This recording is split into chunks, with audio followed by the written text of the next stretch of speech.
Savad təlimi və bədii təfəkkür məşğələləri üzrə standartların bugün daha dəqiq mənasını başa düşəcəksiniz və biləcəksiniz ki, 2-2-1 nədir, 2-2-2, 2-2-3 və sairə nədir.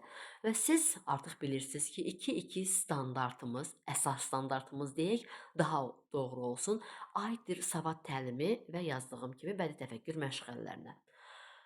Və əsas standart olaraq 2-2 necə adlanır? Bəli, ikinci inkişaf sahəmizə aiddir və nitqi dinləyib anlayır, rabitəli danışır və nitq etiketlərindən istifadə edir başlığı ilə verilir. Gəlin biz bunu biraz da genişləndirək. Artıq siz bəli, qısa konkret harda 2-2 gördünüz, bilirsiniz ki, bu savad təlimidir, bilirsiniz ki, bu bədii təfəkkürdür. Gəlin biz bunu biraz da dərinləşdirək. Siz artıq 2-2-1-i öyrənin. 2-2-2, 2-2-3. Düz nöqtə ilə olmalıdır, mən qısaldıram, yəni belə olmalıdır. 2.2.4. Dəqiq oxu qaydası belədir. 2.2.5 və 2.2.6. Gəlin hər biri haqqında qısa deyəcəm və əsas olan açar sözləri deyəcəm. Siz də çalışın ki, həmin açar sözlərlə yadınızda saxlayasınız və bu izahdan sonra da əmin olun ki, yadınızda qalacaq. Müəllimlər, və bildiyimiz kimi, mən bunu fiziki mədəniyyət məşğələsində və məntiqi təfəkkür məşğələsində, təsviri fəaliyyətdə də qeyd etmişəm. Bir daha qeyd eləyək ki, siz onu bilin ki, hansı ki, baxın, yaş qruplarımız belədir. 1-2 yaş qrupudur, 2-3 yaş qrupu, 3-4 yaş qrupu, 4, daha doğrusu 5-ni yazdım. 4 dedim, 5 yazdım. 4-5 yaş qrupudur və nəhayət 5-6 yaş qrupudur. Yəni birinci kiçik qrup, ikinci kiçik qrup, üçüncü, yəni orta qrup, böyük qrup və məktəbə hazırlıq qruplarıdır. Və bizim 2.2.1 standartımız standart olaraq, rəqəm olaraq dəyişmir. Həm 1-2 yaş qrupunda, həm 2-3, həm 3-4 böyük qrup, məktəbə hazırlıq qrupunda standartımız eynidir, dəyişmir. Bəs dəyişən nə idi? Biz bunu demişdik. Dəyişən varisliyə əsaslanmaqla biliklərin sadədən mürəkkəbə istiqamətdə uşaqlarda formalaşdırılması. Məsəl üçün, 2-2-1-i siz necə yadınızda saxlayacaqsınız? 2-2-1-i dinləyib anlamaqla yadınızda saxlayın. Açar sözü yazın. 2-2-1. Baxın, elə biz ilk olaraq da nə deyirdik? Nitqi dinləyib anlayır. Elə bizim standartımız da dinləyib anlamaqla başlayır. Düzdürmü? Deməli 2-2-1-imiz nədir? Dinləyib anlamaqdır. Harda? Dinlədiyi fikir olsun. Hə, bunu yaşa görə bəs necə yadınızda saxlayacaqsınız? O artıq məntiqlə. O biraz belə deyək ki, əzbərlə. Belə ki, ən sadəsi birinci kiçik qrup, orta nisbət, əsasən orta qrup, böyük qrup, qismən mürəkkəbləşdirilmişi artıq olacaq məktəbə hazırlıq qrupu. Baxın, birinci kiçik qrupda bax söhbət gedir bu standartdan ki, dinlədiyi fikrə əsasən hisslərini ifadə edən sadə sözdən istifadə edir. Əgər uşaq sadə sözdən istifadə edirsə, bu ən kiçik yaş qrupudur. Artıq 2-3 yaş qrupunda dinlədiyi fikrə əsasən hərəkətlərini tənzimləyir və bir neçə sözlə ifadə edir. Artıq uşaq anlayıb ki, bir neçə sözlə ifadə edə bilir. 2-2-1 dinləyib anladığını verdiyi sual və cavablarla nümayiş etdirir. Uşaq artıq sual-cavaba keçib. Sual-cavab orta qrup. Bunu da belə yadınızda saxlayacaqsınız. Böyük qrupda dinləyib anladığı fikirlərə münasibət bildirir. Yəni biz necə olar münasibət bildirməyi kiçik yaş qrupuna götürək. Münasibət bildirməyi başa düşürük də. Dinləyib anladığımıza münasibət bildiririk. Bu böyük qrupdur. Artıq dinləyib anladığı fikirləri şərh etmək məktəbə hazırlıq qrupudur.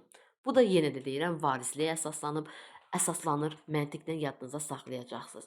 Və dedik ki, 2-2-1 nədir? Dinləyib anlamadı. Açar söz kimi bunu artıq bugün öyrəndiniz. 2-2-2 standartı nədir? Siz bunu nağılla və şeirlə yadınızda saxlayın, hekayə ilə yadınızda saxlayın. Bilin ki, nağıl, hekayə, hər hansı bir bədii əsər varsa, bu aiddir artıq 2-2-2-yə. Görün nə gözəl standartdır. 2-2-2. Baxın, kiçik qrupda şəkillər üzrə tanış obyektləri adlandırır. Kiçik həcmli nağıl və şeirlər söyləyir. Bu artıq ikinci kiçik qrupdur. Orta qrupda şəkillərin məzmununa əsasən hekayə və nağıl danışır. Bax, orta qrupda artıq danışır.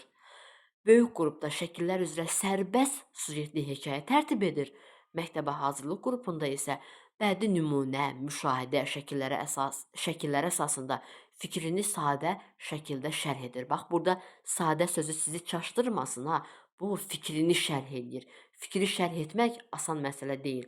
Ona görə məktəbə hazırlıq qrupunda uşaq öz fikrini sadə şəkildə şərh edir. Nəyə əsasən? Hər hansı bir bədii nümunəyə əsasən, deyək ki, bir nağıla əsasən öz fikrini sadə şəkildə şərh eləyir. Deməli, dedik ki, 2-2 nədir? Nağıl, hekayə, başqa nə var idi? Şeir. Yəni ümumilikdə hər hansı bir bədii əsərlər. Belə yadınızda saxlayın. 2-2-1 dedik ki, dinləyib anlamaqdır. 2-2-2 şeirlə, hekayəylə, nağılla yadınızda saxlayacaqsınız.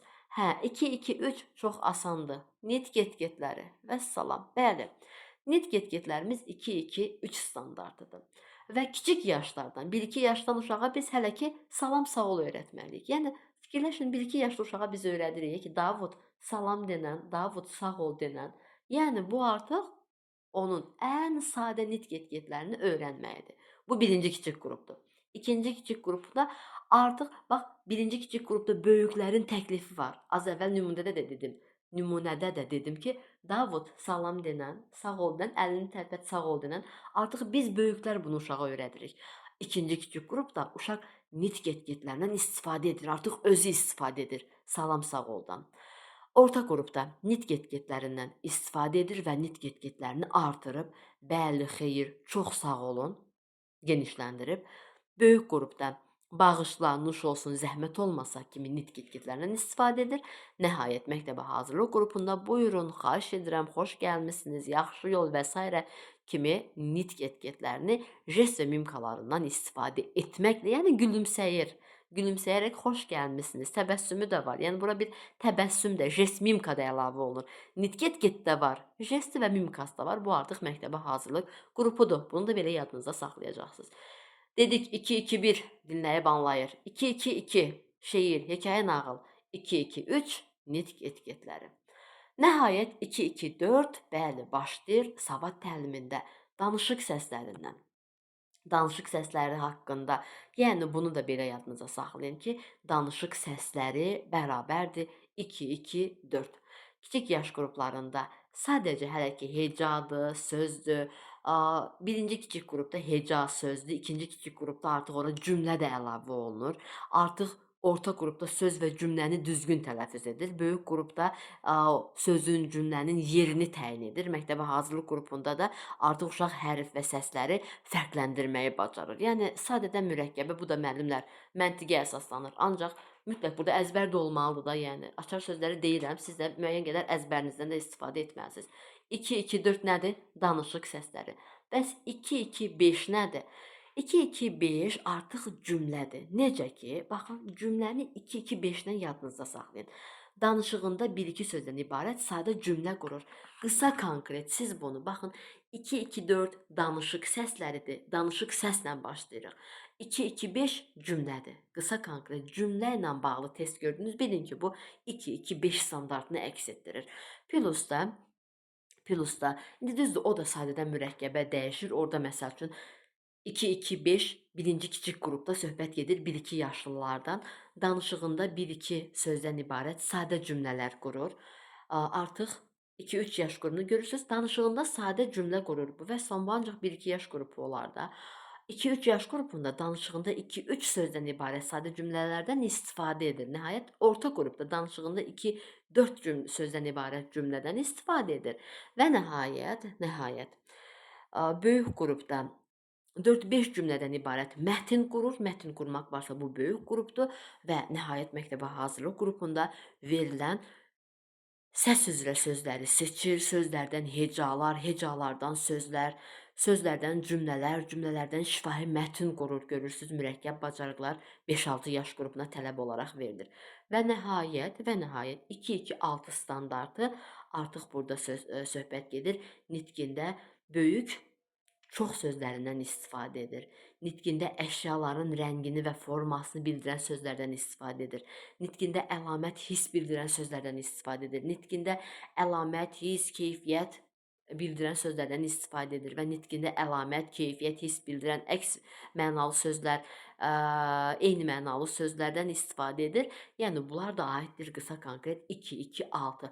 Biraz biz 2, 2, 6-nı qısaldılmış açar sözlə deyə bilmirik, çünki burada artıq ümumi sözlərdən və daha çox burada əlamət bildirən sözlərdən istifadə etməkdir. Bunu da əlamət bildirən sözlər kimi əslində yadınızda saxlaya bilərsiniz. Deməli müəllimlər, ümumiləşdirirəm. Bədii təfəkkür və savad təlimi üzrə. Qısa konkret. Bunu əzbər bilin. Daha sonra sizə tapmaq çox asan olacaq. 2-2-1 standartı dinləyib anlamaqdır. 2-2-2 standartı şeir, hekayə, nağıldır. 2-2-3 standartı nitq etiketləridir. 2-2-4 standartı danışıq səsləridir. 2-2-5 standartı cümlədir. Nəhayət 2-2-6 da dedik ki, daha çox əlamət, daha çox sözünü mütləq işlədin. Çünki daha çox əlamət bildirən sözlərdən istifadə olunur.